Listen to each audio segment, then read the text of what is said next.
The White House openly mocking Americans' concerns about exploding crime and even dismissing how the Five covers it. On Fox is Jeanine Pirro talking about soft on crime consequences. I mean, what does that even mean, right?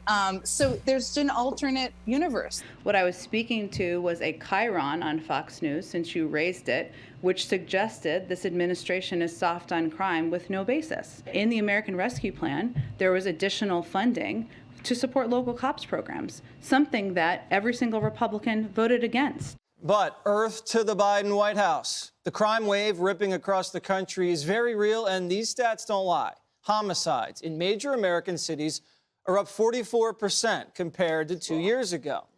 And big part of the problem are the radical policies of the liberal DAs across the country, which allow a revolving door of violent felons back to the streets to harm again. So far, Biden's refused to even talk about it, let alone condemn them. And on his brand new show, Cross Country, Lawrence Jones interviewing one deputy DA calling out his boss, L.A. District Attorney George Gascon. I guess my big question is he upholding state and federal law right now? No, absolutely not. Our district attorney is nullifying important laws, and he's doing it explicitly and unapologetically. He's not charging special circumstances. He's not charging gun allegations. He's not charging gang allegations. He eviscerated the gang unit that we had to suppress gang crime in this county. Because he wants to see fewer people go to jail and prison. Psaki called you out, Judge Pirro. Anything you want to tell the press secretary right now?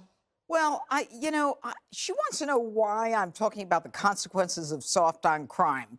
Well, I'm talking about the consequences of the Democrat, liberal, progressive, leftist, soft on crime, criminal-loving, victim-hating group that has made a decision that no bail, no jail, and that criminals that should be privileged, and that social justice and rogue prosecutors should not be a part of the criminal justice system. Jen, are you so locked up in your ivory tower that you have no idea what Americans really care about and what they're concerned about? The truth is that the killing of innocents who didn't deserve it, they didn't ask for it, they did nothing but get in the way of a murderer, very often out on your bail policies, and that murderer, and not God, decides that they should die.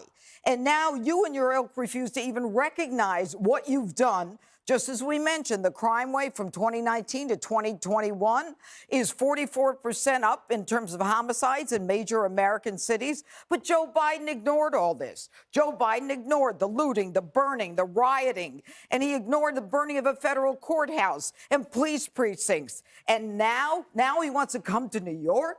He wants to come to New York because he wants to give funding to local cops. Well, why didn't he do that when they were defunding, demoralizing, and denigrating cops? Why now? Could it be because this is an election year, a midterm year? And why not increase funding when cops really needed it? You people don't stand up for law and order. We do. And you ought to think about one thing. You ought to think about the fact that Fox quadruples all the pals, all of those networks that you identified that were talking about important things that I wasn't. Here's the bottom line. We quadruple them because we talk about things that Americans care about. And maybe you and your friends ought to take a temperature of what Americans care about and talk about it. Yeah, Geraldo, All right. Yeah, you oughta. You take that, Jen Psaki. That is a cheap tactic, though. You take the four screens of the cables and CNBC and you say, they're looking at this, but they're looking at that. I mean, that is so lowbrow. I mean, for the White House press secretary to pull that move, I mean, that's like a Twitter move right there. Well, the sad thing is that she's making a media story out of something that's much more substantive. Here we have people dying, with murders on the increase in a way that causes great, great disquiet in this country. The cops are demoralized from coast to coast. They are demoralized. I think in some ways, the bitter irony is that the deaths of officers or Detective Rivera and Mora refocus people on cops and the job they do. It kind of sobered people up and said, oh, my God, what have I been thinking? As the precincts burned and as, the other government buildings were trashed. I really do believe that maybe this is a turning point. I think that Biden coming here, rather than mocking it, let him come. Let him get the vibe from the NYPD. Like, could it be that, as with de Blasio, the cops would turn their backs on the president of the United States? I hope it doesn't come to that. I urge you not to do it. I want you to be gracious to him. Not that I'm talking, I'm not lecturing you, but you know what I mean. He is the president of the United States. So let him come, let him hear you. Let him hear you.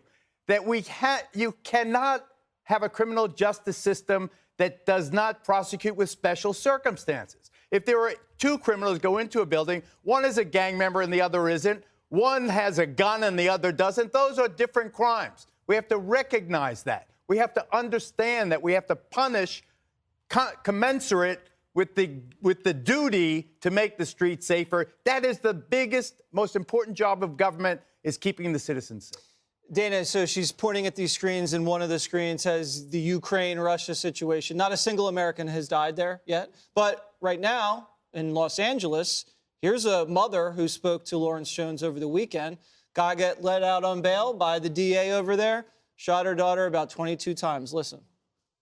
I started running towards, screaming her name. I just saw my daughter with a lot of blood. And I started giving her CPR. She's not getting a second chance. She's not. Why should he? Did they call you to let you know that they were going to put him back out on the street? No call? No. No call. I mean, I found out by the news. That was another Soros-funded DA in Houston. This reminds me of a story we just did on Friday on America's Newsroom in Oregon. A young woman whose father was murdered is about to get a pardon. The murderer is about to get a pardon from the governor. And the reason that the victim's daughter found out about it was basically through, not through the governor's office calling, but it was through somebody in the DA's office going, I don't think this is right, and then leaking it to her. So this is happening everywhere. And it could have just as easily been, I could have been the one talking when Jen Psaki looked up, right? Because we talk about this a lot. And you don't get to 81% of Americans saying they're concerned about crime just because people are watching Fox. That doesn't happen. And if you saw what happened on Friday with the turnout here in New York for the funeral, yeah, that was such a moment. And it's not about the funding. Funding's great. Every police officer's department would love to have more funding, but it's not about that. It's about the policies. And the Democrats, I think the thing that they're missing is that they are absolutely linked to these progressive DAs. And people are starting to put it together, because you heard that young widow on Friday, in her closing statement, she said, I hope that the new district attorney is listening to you through me. And she named him. So everybody is putting this together. It's not just on Fox News. It's also happening at the Border Patrol. It's the same, and it's the same issue, right? You're not allowing us to do our jobs and fulfill our commitment that we have sworn to America. Greg Gutfeld. Well, one thing I noticed about the Psaki stuff is, because I'm an expert in sarcasm, when you don't have an answer and you know that you're wrong, you use sarcasm. Because that is how you do. You go, stop it. I mean, she basically was a tweet. Her response was a tweet to actual facts. So she did it sarcastically. It's weird, because we live in a free country with free speech. We feel like we know and we see everything, even including with our own eyes. We will see things, and people will meet you with sarcasm. It's really kind of a new thing. Like you talk about the crime stats, they laugh. You talk about stories about the mother whose child is killed, they laugh. They say, oh, I went out and had dinner. That's what they said on CNN last year. Even when you show the border visuals, like in a totally different issue, they choose to ignore it. Gavin Newsom not wearing a mask. All of these things rely on the fact that even though you see it with your own eyes, you can't get any traction. And why can't you get any traction? Because the so-called free speech, the free press, they don't do crap about it.